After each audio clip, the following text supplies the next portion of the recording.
está chovendo muito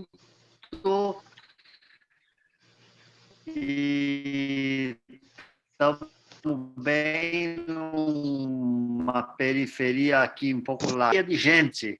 Como é uma maravilha, a nossa une a diversidade, a identidade que não precisa nem puxar, não se conhece, e isso não tem nenhuma importância, porque nós temos uma centralidade que é a nossa fé, que é a nossa comunhão, que é o nosso sonho partilhado de fazer acontecer a presença, o rosto, a vida, a salvação de Jesus nos tempos em que estamos vivendo. Então, como já falou o César, eu já conheço a comunidade Fanuel, mais diretamente o César, o Sandro, há mais de uma década. Eu creio que há uns 14 anos. E, sobretudo, pela paixão. Eu não sou um padre assim de extrema cultura, com 50 mil títulos, e nem um grande pregador. Mas o meu testemunho é que eu vivo dia e noite, 24 horas, minha cabeça não para de pensar como fazer acontecer a igreja nos tempos atuais, e sempre fui muito inconformado, muito inquieto, muito, de certa forma, insatisfeito com aquilo que eu tenho visto na igreja no mundo inteiro. Deus tem me abençoado muito, apesar do grande dor e certamente um certo corte que aconteceu na minha vida nos últimos 8 anos, quando eu deixei uma paróquia que eu amava muito, um povo pelo qual eu dei a minha vida, e a minha congregação me pediu para dirigir o escritório central em Roma de solidariedade internacional, das missões, assim por diante.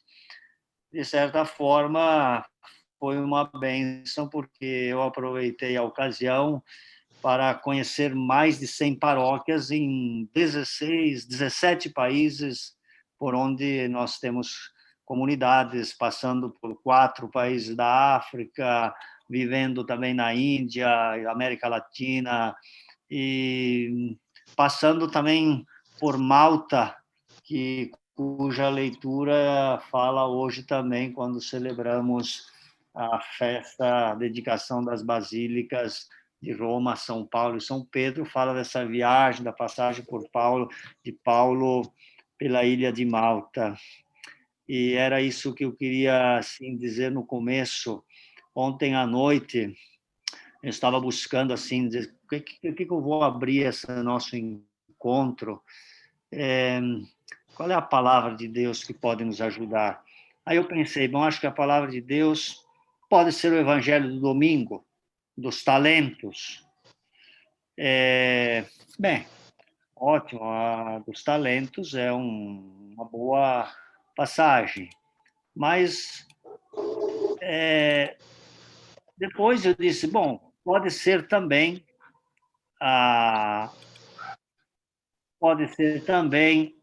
o Evangelho do dia, de hoje. Aí eu fui olhar o Evangelho de hoje, é dos talentos também, o mesmo Evangelho. E dos talentos que nos ensinam a dizer não ao medo e sim à confiança,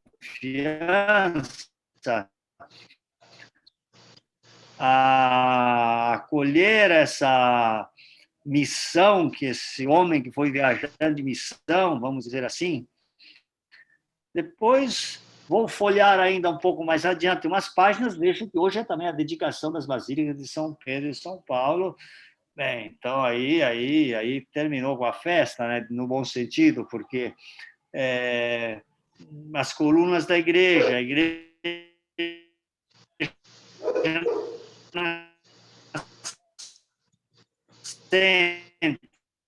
a coragem, a dedicação de Paulo, as viagens, o Paulo, aquele Paulo em saída, aquele Pedro forte e também frágil ao mesmo tempo. Então, nós temos os talentos, a nossa missão, o que Deus nos deu também esses grandes personagens bíblicos, essas grandes colunas da igreja, para as quais devemos olhar incansavelmente, porque o nosso olhar deve sempre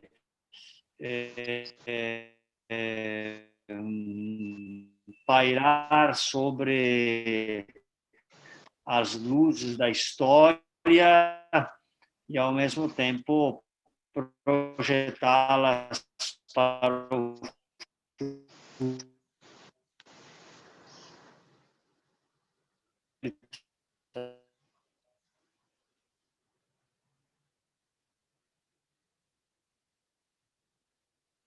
Eita. Padre, desculpa fazer uma interrupção, mas pelo menos para mim o áudio parou. Para os demais também? Acho que ele caiu. Tá.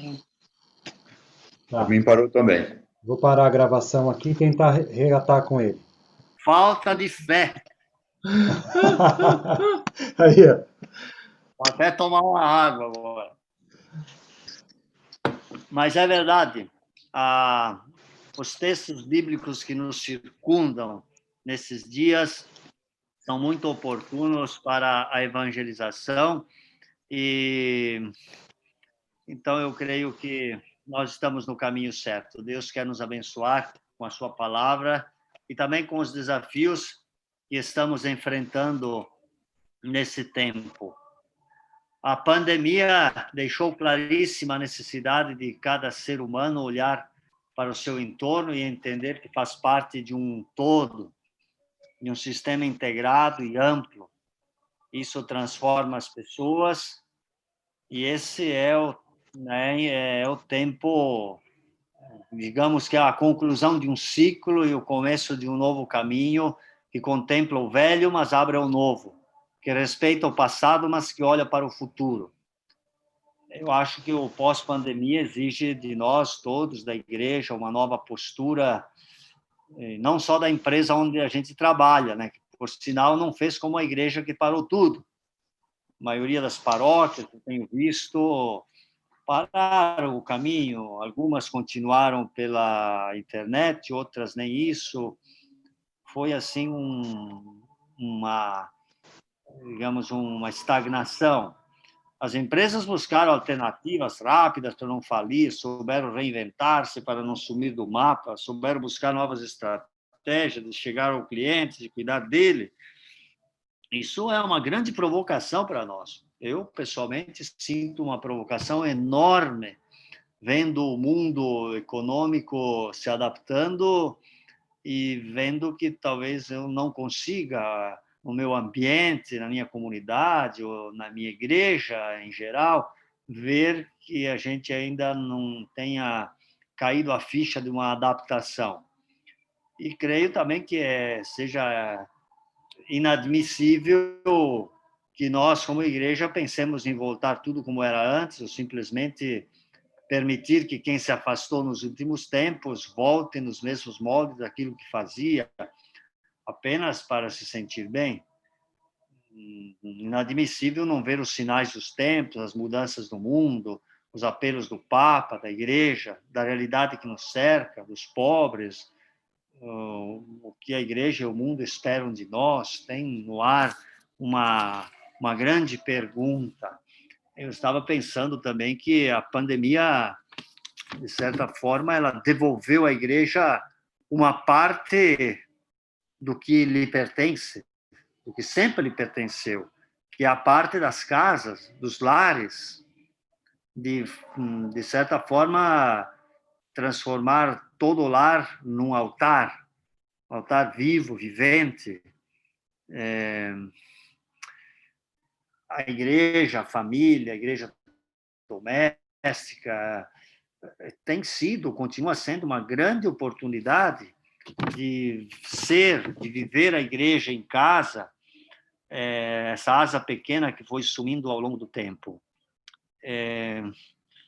Então, eu acho que nós precisamos simplesmente redescobrir, e também o entusiasmo, se eventualmente ele diminuiu em nós por alguma circunstância, e agradecer a Deus, porque acho que quem idealizou, simplesmente descobriu essa visão, que é a visão inicial da igreja, através das células,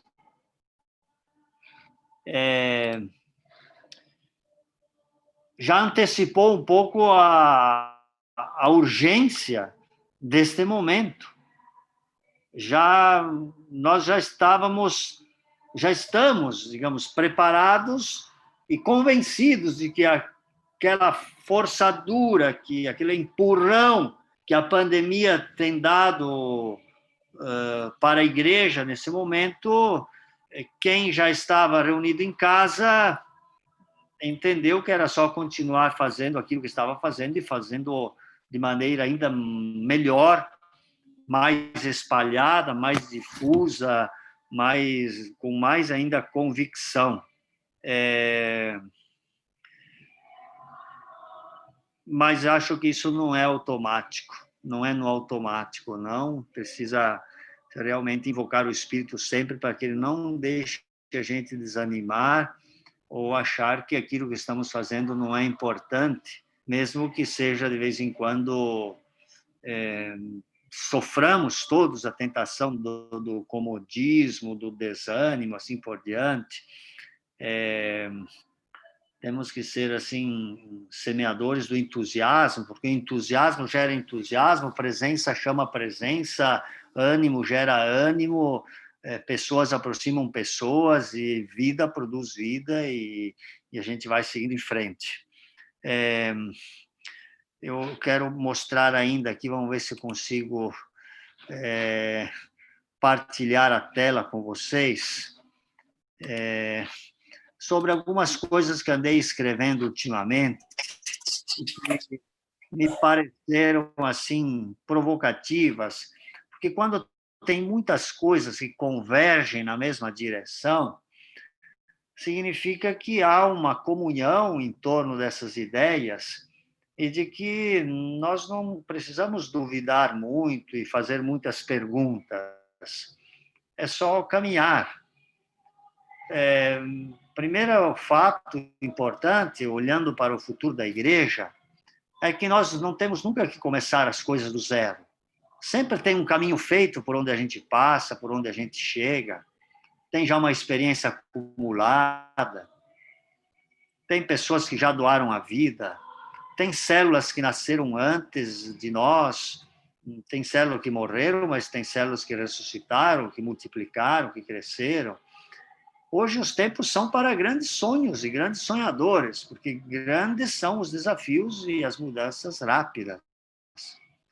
E quais são os clamores que eu enxergo assim, que poderiam ainda nos empurrar ainda para fora, né? Quando o Papa disse nisso o seu pontificado, acho que foi até antes, me parece que eu li no documento, alguns dias antes de ser eleito, ele disse: existe uma igreja que hoje está batendo na porta, quase que forçando a fechadura de dentro para fora para sair.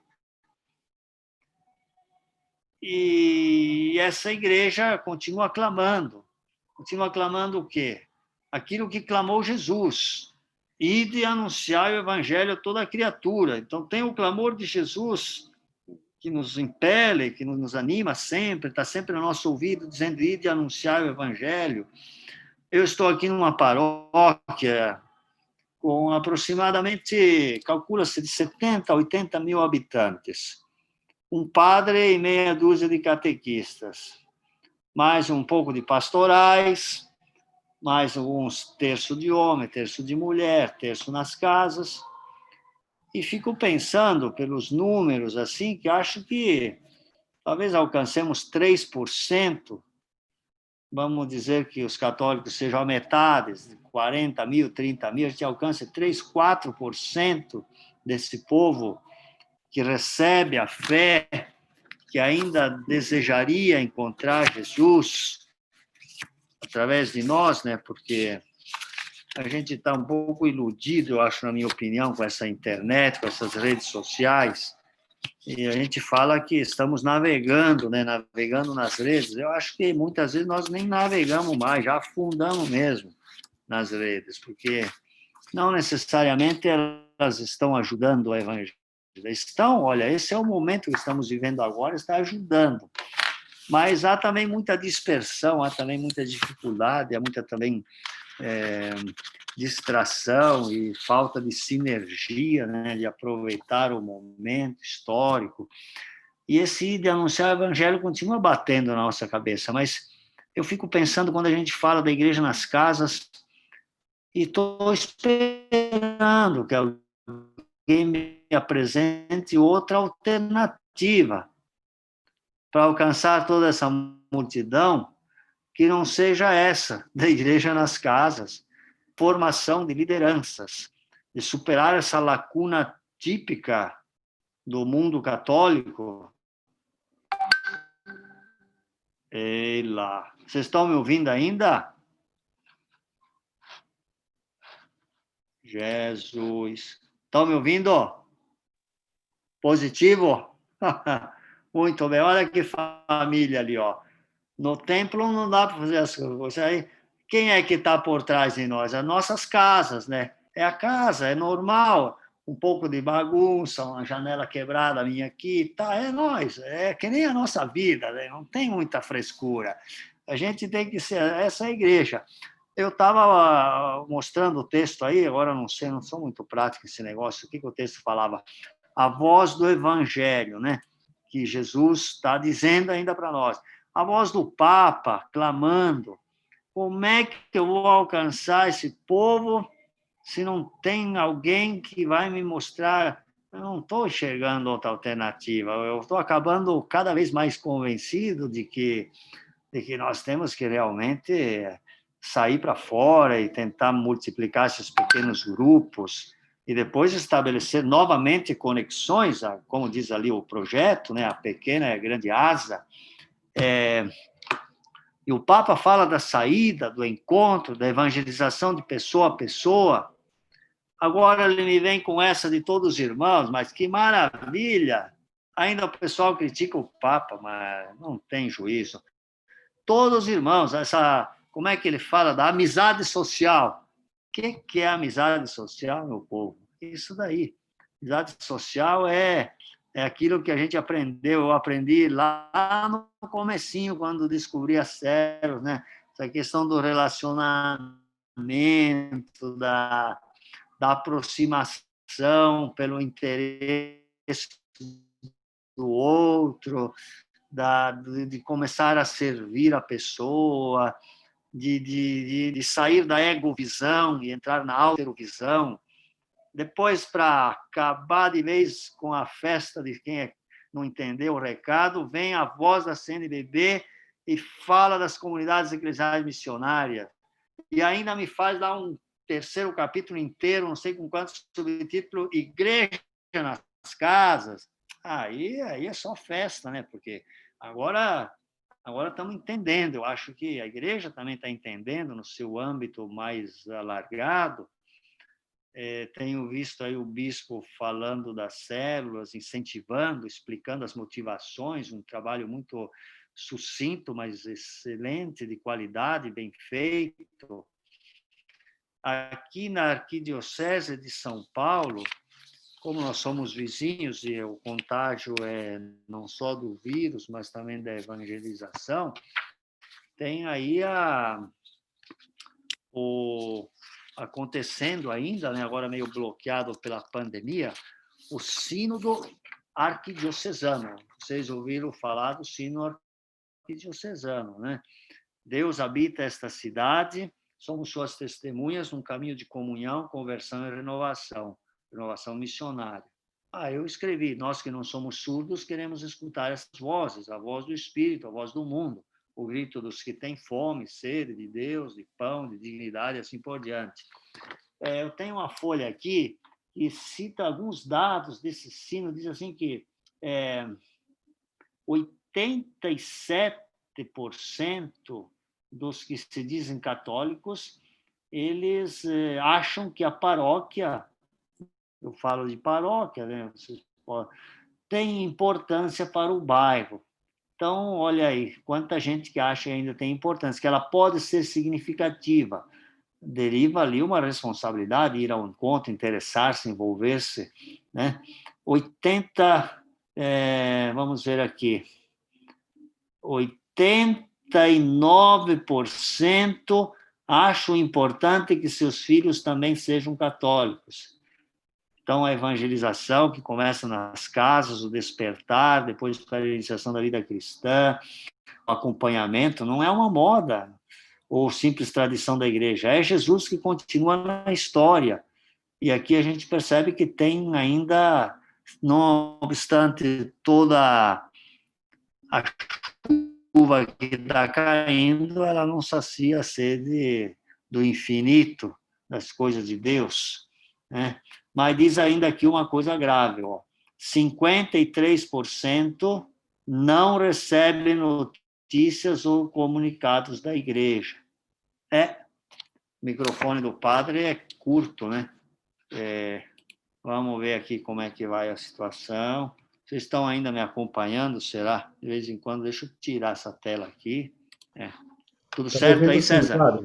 Estamos ouvindo, normal. Então, quando eu leio 89% acho importante, quando eu leio 53% não recebe o recado, a mensagem, aí eu me pergunto, mas é suficiente lançar nas redes sociais a mensagem da igreja? Não é suficiente. Tenho plena convicção que não é suficiente. Alguém tem que levar essa mensagem, olho no olho, de perto, criar um relacionamento, um vínculo com essas pessoas, ver o que está acontecendo lá em casa.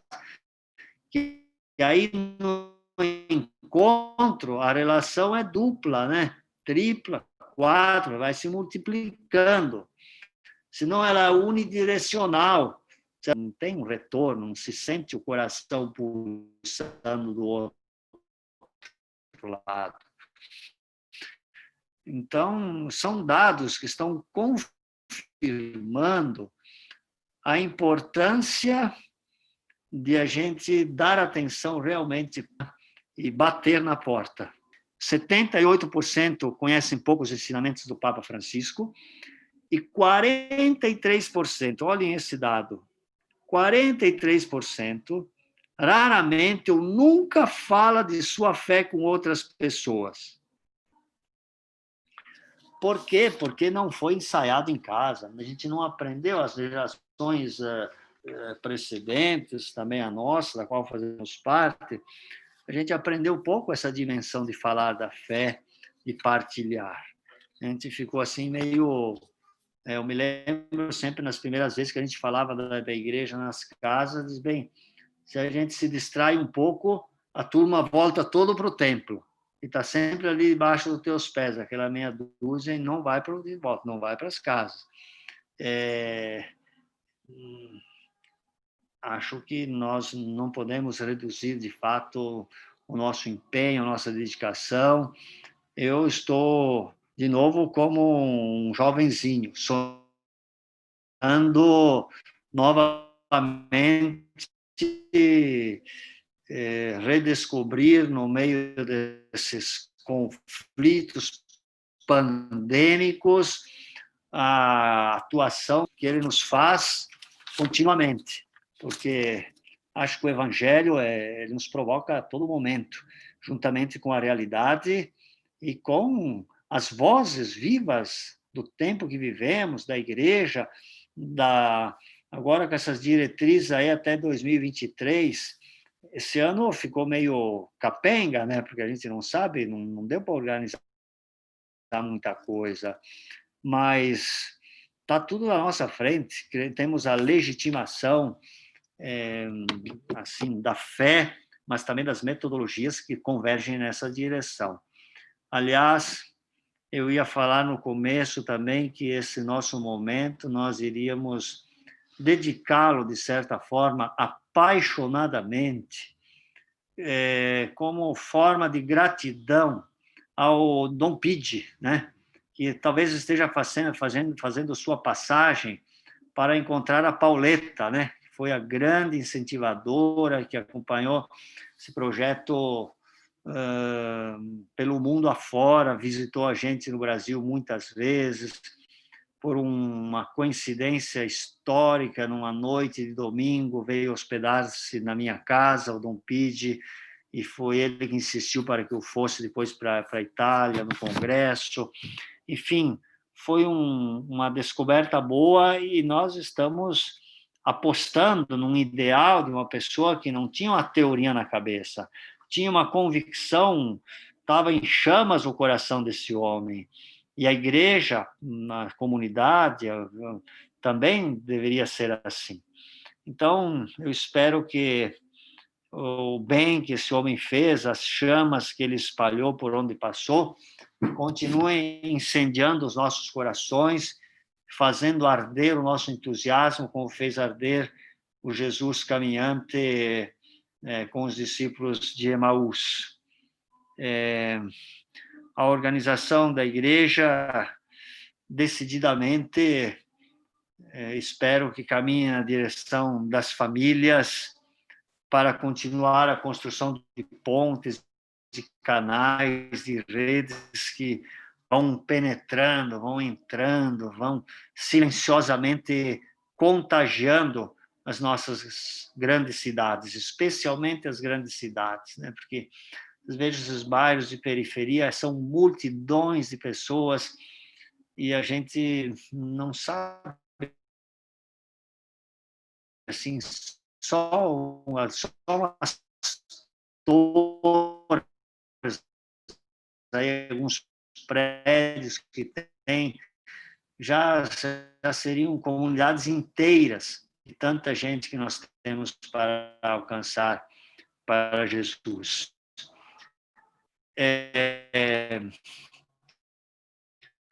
Vamos contar sempre com a graça de Deus, porque foi Ele que nos escolheu. Ele mesmo diz, não fostes vós que me escolhestes, mas fui eu que vos escolhi. E se Ele nos escolheu, as culpas, né? Porque hoje em dia, também para a gente desanimar, a gente tem até razões. Então, é um problema aqui, é um problema lá, é um problema profissional, outra vez é um problema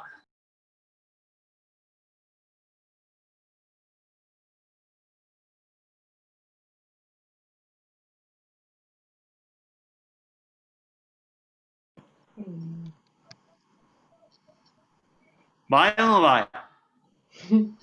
César? Agora vai. Cadê? Patinando, mas vai. Vai. Vai ou não vai? Tá que nem a barca de Jesus no mar. Salva-nos, Senhor, porca miséria.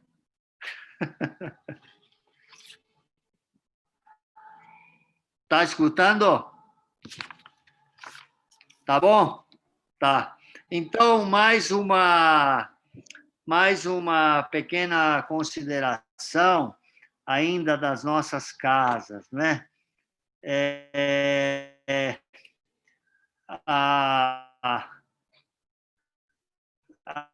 Mesmo há poucos dias, eu estava vendo um comentário sobre o home office, né? E algumas vezes pode ser uma invasão das nossas casas. De repente, até uma maldição em algumas circunstâncias, porque está ferindo os limites da família, do trabalho, dos horários, Eu vejo aqui também na minha comunidade que hoje eu queria ter do meu lado aqui um casal jovem que já acreditou e conheceu as células, mas aqui não conseguiram implantar alguns anos atrás. Mas o trabalho em casa, ao invés de levar a igreja para as casas, devido às casas que não puderam ir à igreja, no lugar da igreja entraram as empresas em casa. Entraram as empresas, elas estão ocupando os nossos espaços algumas vezes. Então, é preciso a gente também ter um pouco de prudência, de organização, dependendo de cada caso, é um caso, mas não renunciar a esse espaço que Deus reserva para nós, intimidade, tem fronteiras os nossos lares, né? Caso contrário, a gente arrisca de misturar tudo, e daqui a pouco não sabe mais o que é uma coisa, o que é outra coisa, e não se sabe mais quem ilumina quem, né? Se é o trabalho, a vida, as preocupações que encobrem a luz do Espírito, a luz de Deus, ou se é ainda a luz de Deus que continua iluminando e nos encorajando a caminhar, mesmo no meio das dificuldades. No final das contas, eu acho que assim, a pandemia ela deu essas provocadas na gente, mas ela não é desculpa para tudo, ela não é desculpa para tudo, ela é uma provocação, uma grande provocação, né?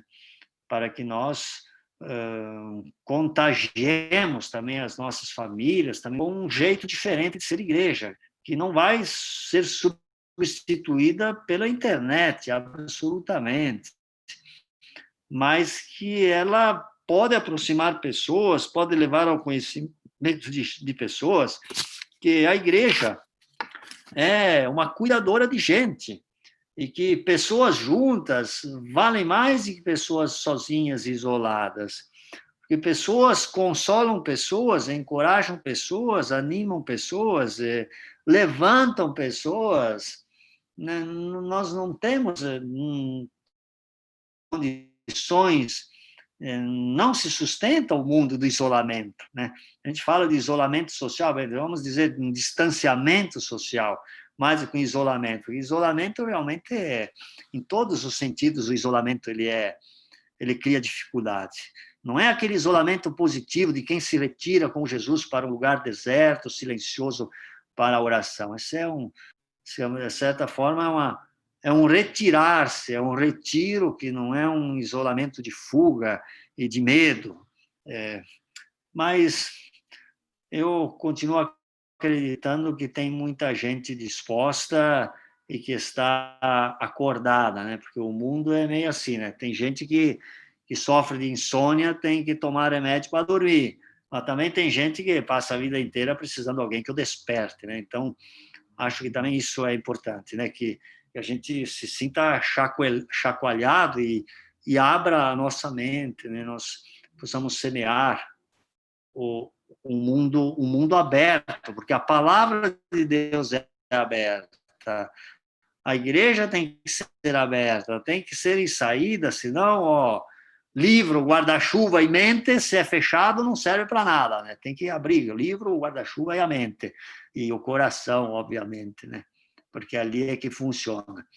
Aqui está dizendo que a minha conexão está instável, mas instável está o tempo. Vocês estão me acompanhando ainda? Positivo? Sim. Faz positivo quem está me acompanhando. Maravilha. De vez em quando, se você me escapa, me avisa, né? Que eu vou escapar também. Porque eu sem vocês, eu estou falando, né? Mas que bom. É uma alegria. Eu teria muitas coisas para falar ainda, mas eu queria ter falado antes. Eu acho que eu pulei ali uns slides, porque eu tenho a impressão que quando eu ponho os slides, aí a coisa diminui um pouco. Gente, quando o Papa escreveu a Evangelii Gaudium, obviamente que para fazer um pouquinho de cutucar vocês, naquela noite na Praça de São Pedro, eu estava lá quando o Papa se apresentou, né? Aí eu quase desmaiei, porque tinha um padre velhinho do meu lado, um padre brasileiro, bem provocador, morava comigo lá em Roma. Ele disse assim: porca miséria, padre Juarez, é um argentino. Aí ele me olhou e disse assim: fazer o quê? fazer um voto de fé, né? É o Papa.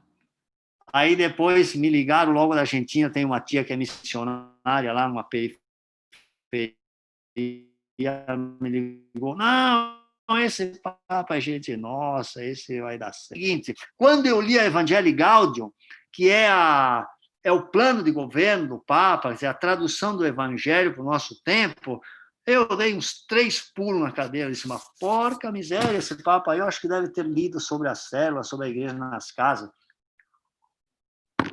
Como é que ele foi escrever uma coisa desse tipo assim, ó, evangelização, número 127, de pessoa a pessoa.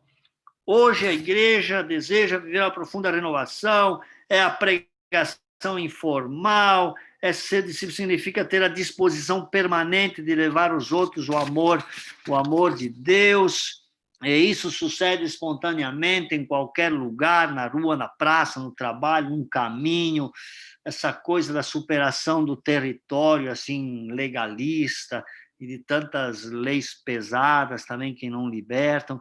E aí ele vai e continua nessa pregação sempre respeitosa, amável, um diálogo pessoal é a primeira coisa, depois no qual a outra pessoa se exprime, partilha suas alegrias, suas esperanças, suas preocupações. Mas isso aí está escrito na pedagogia, no método da evangelização nas casas, né? Depois a igreja veio agora falar das comunidades eclesiais missionárias, então nós temos muitas portas abertas e que podem também se adaptar a, digamos assim, até a terminologia, mas para chegar sempre no mesmo objetivo, para atingir sempre a mesma meta, cumprir sempre a mesma missão, né, de trazer, digamos, de aproximar a graça de Deus da natureza humana, do homem, da mulher, das novas gerações. E eu vejo que também vão surgindo continuamente novas comunidades, movimentos, pessoas que têm ainda sede de Deus, que estão apostando, que estão acreditando.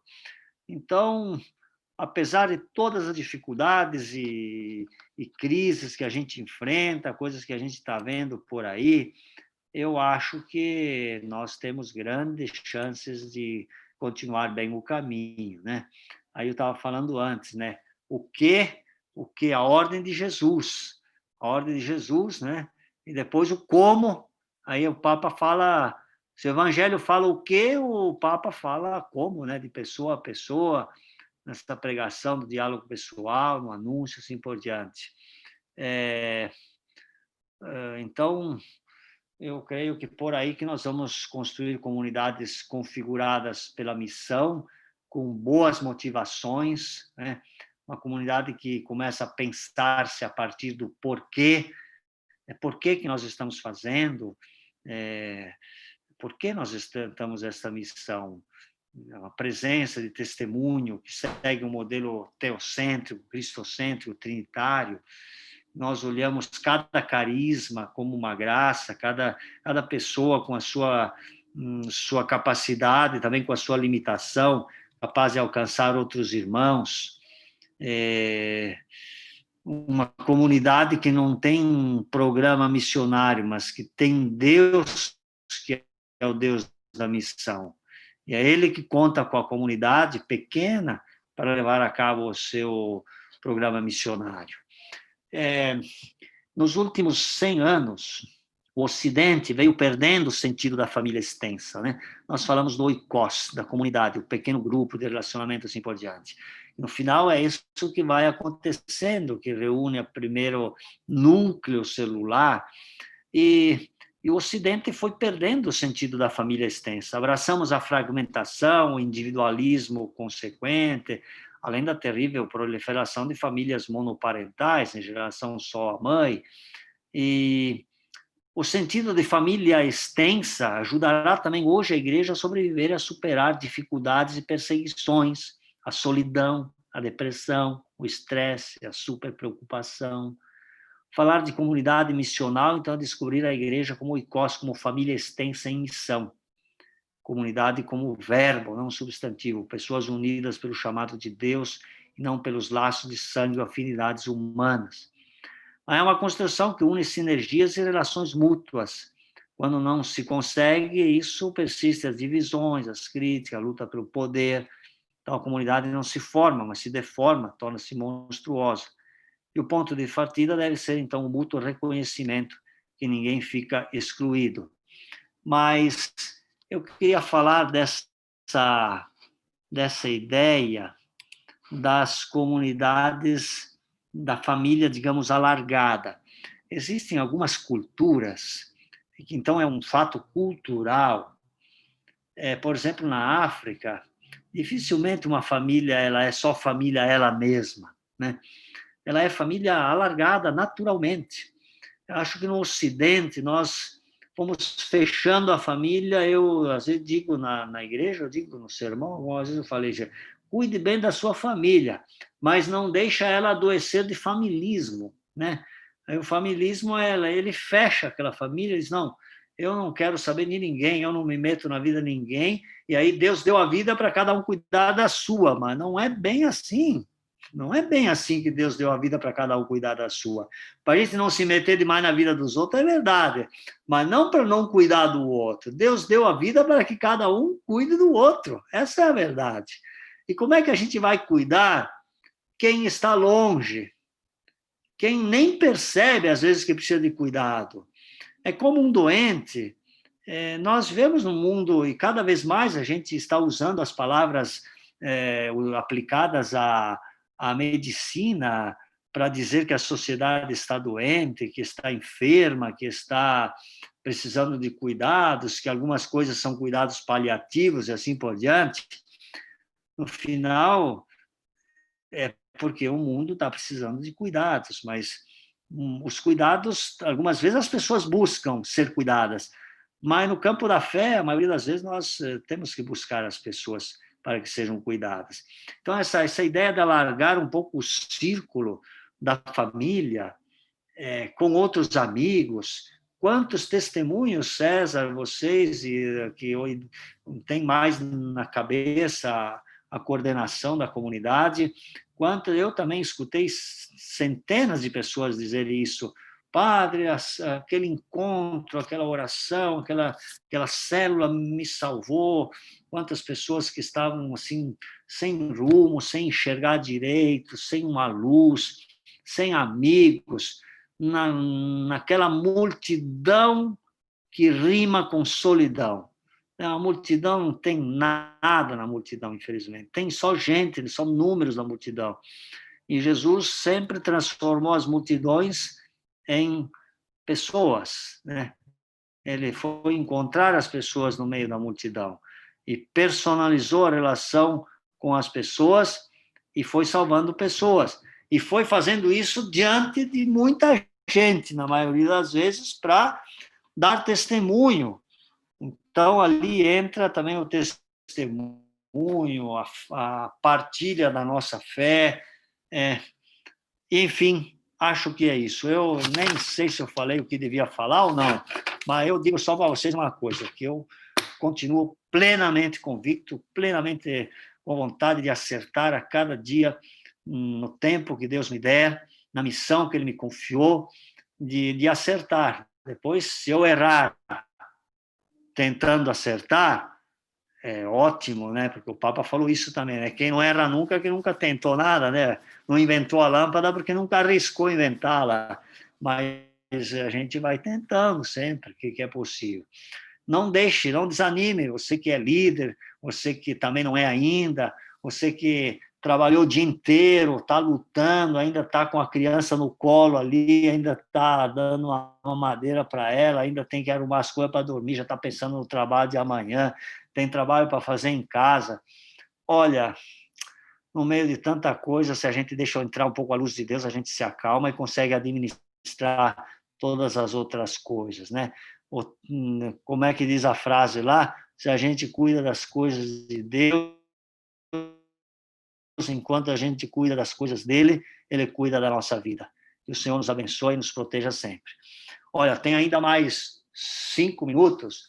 Se alguém quer fazer alguma consideração, alguma pergunta, não entendeu, ficou confuso, ou quer falar alguma coisa, fique à vontade. Acho que isso sempre enriquece. E foi realmente um prazer voltar a conversar com vocês e conhecer mais uma família, mesmo que seja virtual, porque a minha família são as pessoas com as quais eu me relaciono durante o dia e onde eu estou trabalhando, né? Então, as que estão aqui próximas e vocês que eu pude encontrar hoje à noite também. Certo? Ó, firmeza total, gente, hein? A graça de Deus não cesse de vos abençoar. Amém.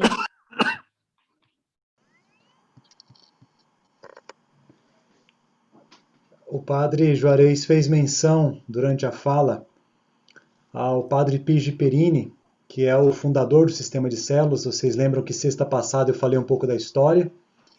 O padre Pigi já está na casa dos 90. Desde 2016, passou por vários momentos complicados de saúde, até ficou desacreditado. A secretária dele, a Pauleta, bem mais jovem do que ele, uma médica, mulher muito cuidada, no ano passado, repentinamente desenvolveu um câncer e faleceu. E até a gente achou que logo após a morte dela, ele já muito debilitado, não aguentaria, mas Padre Pigi permaneceu. Mas nesse momento parece que chegou a hora dele, né? A hora dele passar. E a notícia nos chegou agora no fim da tarde. Eu, inclusive, depois que o padre fez menção no vídeo, eu mandei o texto do jeito que a gente recebeu, na lista de transmissão, então cada um está com ela aí no seu celular, depois pode ler. E, de fato, o padre Pigi foi, já falo já em tom de despedida, um homem apaixonado por Jesus e pela evangelização. Isso que o padre falou, que nós temos que deixar que o exemplo dele abrase o nosso coração. Então nós somos muito gratos a Deus por pessoas como o padre Pigi, que abrasou o coração de tantos, né?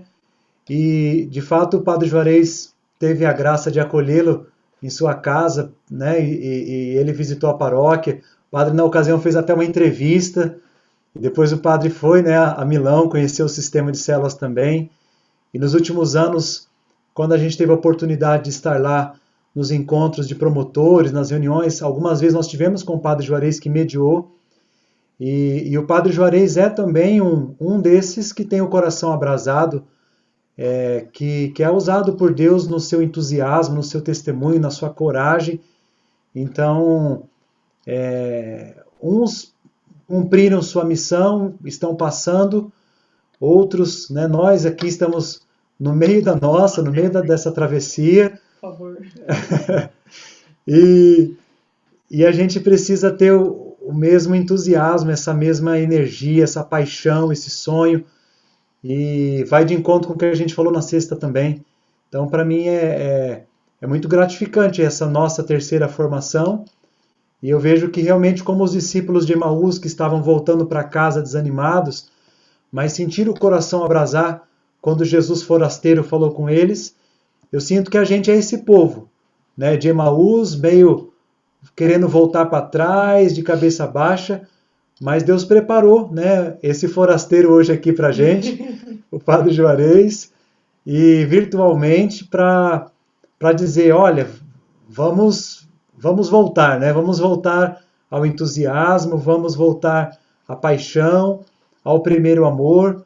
A pandemia tem suas lições, então assim, eu louvo a Deus, né, por esse nosso encontro, pela sua fala, Padre, porque hoje você é esse forasteiro que passa entre nós, abrasando o coração, né? E claro, tudo vai acontecer se cada um convidar Jesus para entrar na sua casa, né? E ali em torno da mesa tudo vai se fazer novo.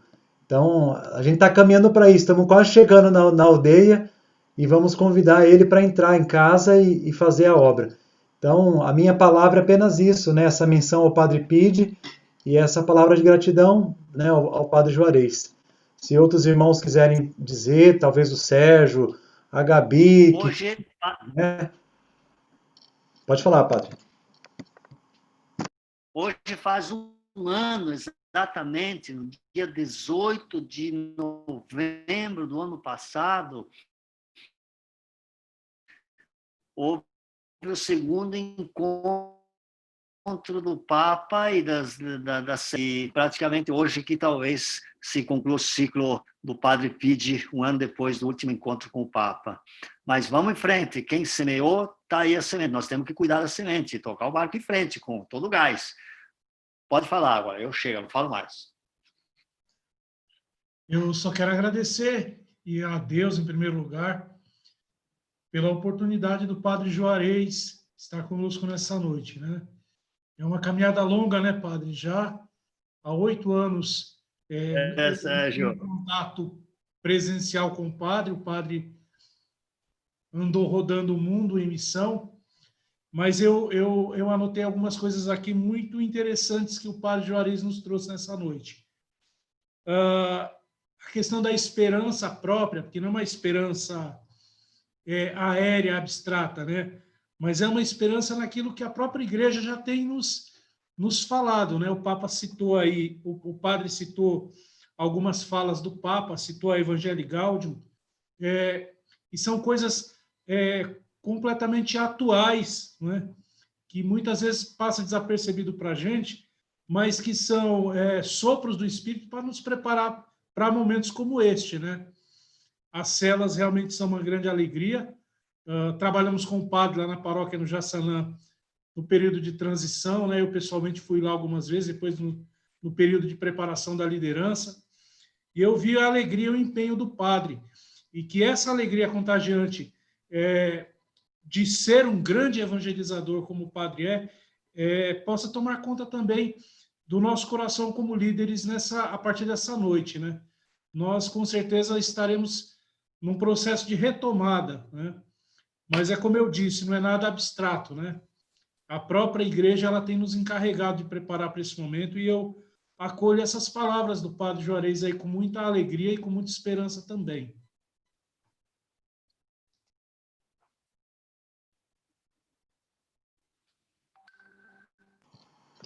Eu queria partilhar que tantas coisas boas que o padre nos disse, né?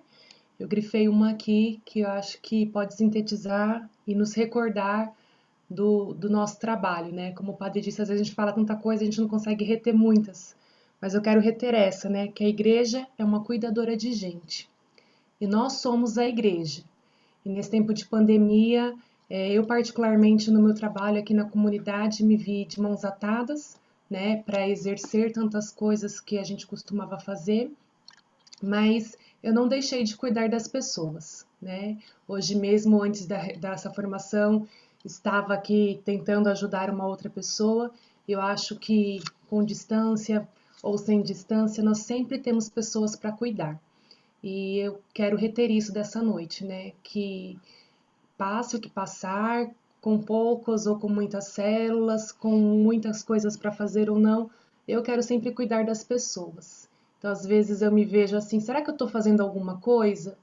Mas, pela graça de Deus, sempre tenho pessoas para ajudar. Às vezes são pessoas da própria comunidade, às vezes são pessoas realmente da minha vizinhança, às vezes são pessoas que a gente nem conhece. Ao longo de toda essa pandemia foi possível, né, exercitarmos isso, e eu quero, né, convidar todos nós a retomar isso, né? Nós somos igreja para cuidar de gente. Se der, a gente faz reunião. Se der, a gente, né, faz outras coisas. Mas cuidar das pessoas não pode deixar de ser feito.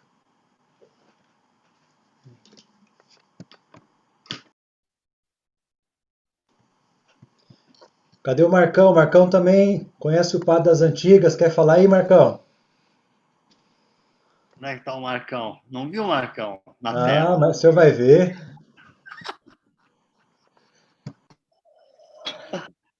Uma Marcão. grande alegria, né? Uma grande Ô, bênção. Marcão!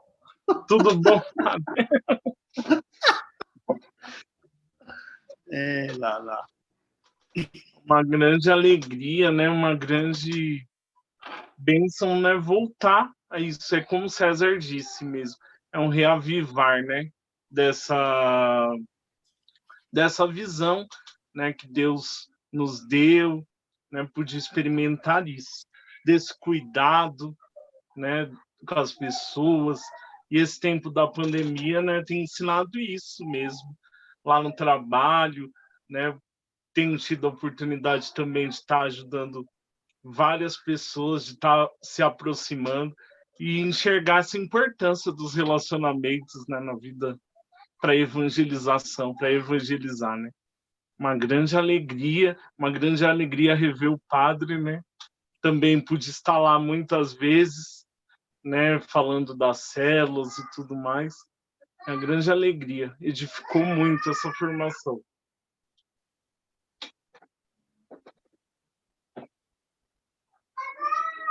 Quero tua visita aí.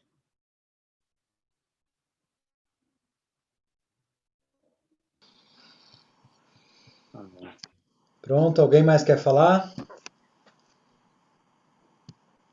A Maria Ângela, de Campo Grande, lembra que a gente foi no congresso lá dos pastores com o padre junto? Lembra disso, padre? Essa é um outro capítulo, essa aventura aí é outro capítulo à parte, né? César, O que a gente não faz pelo Evangelho, né? Aquilo dava um livro, hein? Lá. O padre chegou disfarçado no congresso de pastores, ó, em nome do Pai, do Filho e do Espírito Santo. Viu, César? É verdade, foi uma alegria muito grande ver o padre, né, Juarez, ele participou com a gente no congresso, muito querido, recebeu a gente muito bem, e foi uma formação excelente, muito bom mesmo estar aqui com todos vocês, né, poder aprender um pouquinho mais, a gente está aprendendo, a gente sempre está buscando, né? Então, a gente quer agradecer ao padre Juarez por essa oportunidade, né, de estar com a gente. Foi uma alegria rever. Um abraço. Obrigado a vocês todos. Obrigado. Um vai entusiasmando o outro, né? E a gente espera o senhor aqui agora, padre, em Campo Grande. Em Campo Grande? Nossa, mãe do céu. Eu vou sim, um dia eu vou lá para Campo Grande. Eu vou fazer uma visita lá. Ver as araras, padre. Aqui tem muita arara. Ah, tá bom. Eu não conheço essa região aí, ainda vou ter que fazer uma visita aí para esse território aí. É muito bonito. Venha, pode ficar aqui em casa. Eu já estou oferecendo a minha casa. Então, Campo Grande, muito calor ali, né? Muito quente. Obrigado. Então, tá bom. Gente, também agradecemos a cada um por essa participação, presença na terceira semana da nossa formação. Semana que vem vai ser novamente na sexta-feira e a gente conclui. E depois eu vou mandar o link da gravação dessa formação, porque nos pequenos momentos de instabilidade de internet, talvez não pegou alguma coisa, então todo mundo pode ouvir depois com calma em casa. O Sérgio vai converter para o YouTube, né? Joga não listado, e aí eu compartilho com vocês também. E é isso, mais uma vez, Padre, nossa gratidão. Nós aqui de Santo André vamos acolhê-lo no dia 2, vai celebrar a Santa Missa de abertura do Betel. E depois, no dia 6, eu estarei lá conhecendo a paróquia dele nova, lá no Pari, em São Paulo. Vai te perder aqui. Aí, ó. E com a graça de Deus, nós vamos parir uma comunidade evangelizadora, viu? Nós estamos pertinho aí, hein, padre? Olha lá, hein? Ah? Nós estamos pertinho aí do Pari, hein? Sérgio, acho que você podia me fazer uma visita uma hora dessa, né? Eu vou te dar um café. Depois dá uma tinta. Vou dar pelo WhatsApp. Uma tinta para o teu cabelo. Cabelo. Então tá bom. Vamos rezar uma Ave Maria pela vida do Padre Pide, né? Pedindo a Deus que o receba e que, acima de tudo, faça frutificar todo o trabalho das suas mãos. Ele que semeou por tantos anos nessa visão, não só na Itália, mas no mundo todo. E também pelo Padre Juarez, que recentemente, em setembro, assumiu esse encargo pastoral novo, para que Deus lhe dê toda a sabedoria e a coragem de enfrentar os seus desafios. Ave Maria, cheia de graça, o Senhor é convosco. Bendita sois vós entre as mulheres, bendito é o fruto do vosso ventre, Jesus. Santa Maria, Mãe de Deus, rogai por nós, pecadores, agora e na hora de nossa morte. Amém. O padre podia dar uma bênção final para a gente.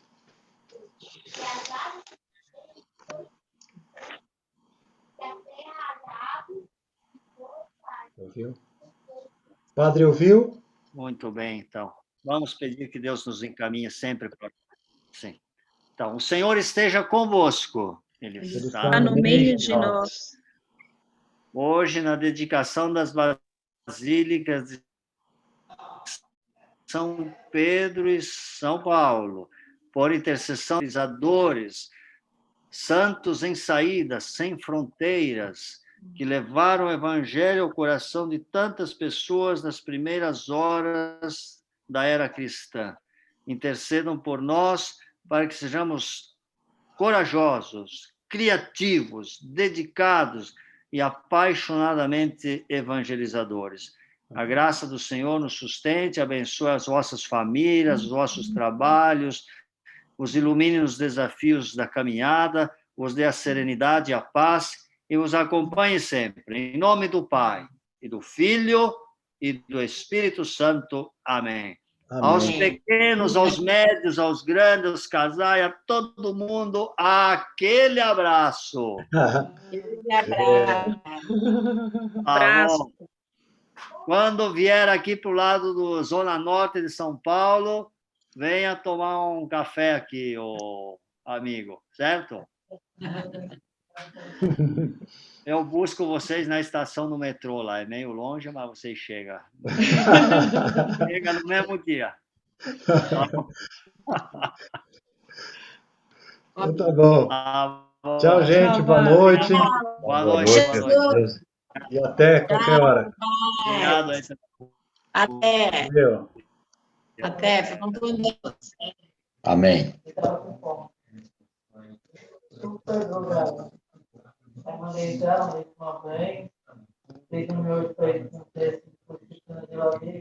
Na próxima.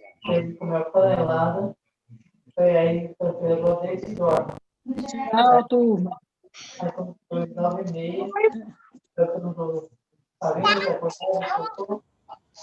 Tchau, Maria. Tchau, Bebel. Tchau, gente. Com Deus. Deus abençoe todos vocês aí. Tchau, povo de Deus. Calma. Tchau, Gabi.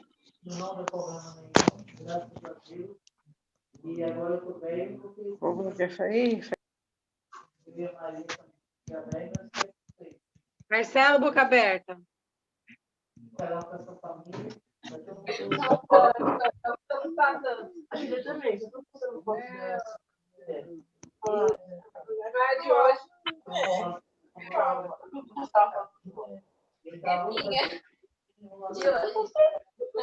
ir embora.